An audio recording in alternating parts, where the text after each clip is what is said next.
ہاں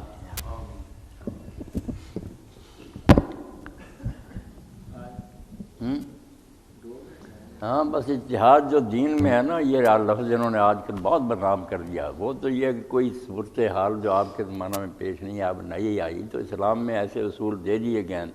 کہ ان کی روشنی میں آدمی سمجھ لیتا ہے، عالم آدمی، کہ یہ بات اگر حضور کے سامنے پیش ہوتی تو یہ فیصلہ ہوتا۔ من گھڑت باتیں نہیں، آپ کے دین کا مزاج سمجھ کر قرآن پورا اور سنت رسول ہضم کر کے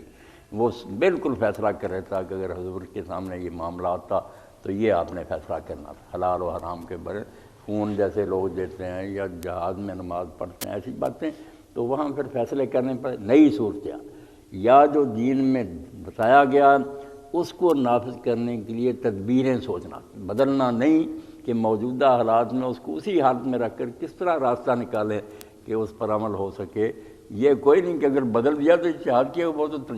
بالکل ہے کہ نہ آپ نے تبدیلی کر دی دین میں، کوشش نہیں، اتحاد تک پوری کوشش کرو کہ دین اصل حالت میں نافذ ہو۔ نیا اگر سوال پیدا ہوا تو اس کا حل قرآن و سنت کی روشنی میں ڈھونڈو کہ دین کے مزاج کے مطابق کیا بات ہے۔ یہ نہیں کہ اسلام میں تغیر ہو تو بدل کرو، یہ تو انحراف ہو گیا، منہ ہی پھیر لیا اسلام۔